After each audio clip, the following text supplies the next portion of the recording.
Collector Shri Mrinal Meena ने 8 अगस्त को अधिकारियों की बैठक लेकर जिले में 4 स्थानों पर बनाए जा रहे रेलवे ओवरब्रिज निर्माण कार्यों की प्रगति की समीक्षा की और अधिकारियों को आवश्यक दिशा निर्देश दिए। उन्होंने चारों रेलवे ओवरब्रिज के कार्यों के लिए समय सीमा तय करने और उसी समय सीमा में कार्य पूर्ण करने के निर्देश दिए। उन्होंने कहा कि ब्रिज का कार्य समय सीमा में पूरा करने के साथ ही गुणवत्ता पर भी विशेष ध्यान देना है। बैठक में सबसे पहले सरेखा रेलवे ओवरब्रिज के कार्य की समीक्षा की गई। इस दौरान बताया गया कि 5 सितंबर से रेलवे ओवरब्रिज से हनुमान चौक की ओर से बड़े वाहनों का आवागमन शुरू कर दिया जाएगा। 10 अगस्त से इस ब्रिज के दोनों ओर की सर्विस रोड निर्माण का कार्य शुरू कर दिया जाएगा। कलेक्टर श्री मीना ने सरेखा के इस रेलवे ओवरब्रिज का संपूर्ण कार्य 30 अक्टूबर तक अनिवार्य रूप से सर्विस रोड सहित पूर्ण करने के निर्देश दिए हैं। उन्होंने ब्रिज के दोनों ओर की सर्विस रोड के बीच रिक्त स्थानों पर गार्डन बगीचा तैयार करने के निर्देश दिए और कहा कि सर्विस रोड के साथ ही इस कार्य को भी शुरू कर दिया जाए। उन्होंने ओवरब्रिज के ऊपर प्रकाश के लिए लाइटिंग और हाई मास्क लाइट उचित स्थानों पर व्यवस्थित तरीके से लगाने के भी निर्देश दिए और कहा कि ब्रिज और सर्विस रोड पर रात्रि में अंधेरा नहीं रहना चाहिए।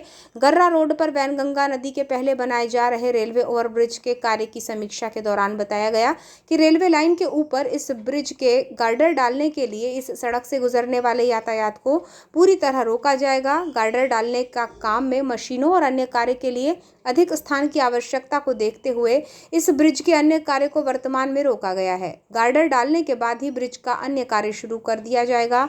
कलेक्टर श्री मीना ने इस ब्रिज का कार्य दिसंबर 2025 तक अनिवार्य रूप से पूर्ण करने के निर्देश दिए और कहा कि गार्डर डालने के दौरान ट्रैफिक पुलिस के साथ समन्वय कर आवागमन को रुकवाने और उसके डेंजर रोड से निकालने की व्यवस्था करें। बैठक में बताया गया कि वारासिवनी में चल रहे रेलवे ओवरब्रिज निर्माण का कार्य दिसंबर 2025 तक पूरा कर लिया जाएगा। इसके लिए भू अर्जन का कार्य पूर्ण हो चुका है और जमीन की रजिस्ट्री भी करा ली गई है।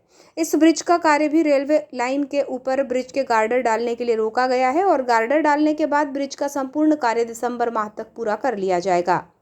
बालाघाट में भटेरा रोड पर बनाए जा रहे रेलवे ओवरब्रिज के लिए भू अर्जन की प्रक्रिया जारी है। जिन लोगों की भूमि अधिग्रहित की जानी है उसके संबंध में दावे आपत्ति आमंत्रित किए गए हैं और अब तक 114 दावे आपत्ति प्राप्त हो चुके हैं। सेतु निगम द्वारा भू अर्जन के लिए 20 करोड़ रुपये की राशि जमा करा दी गई है।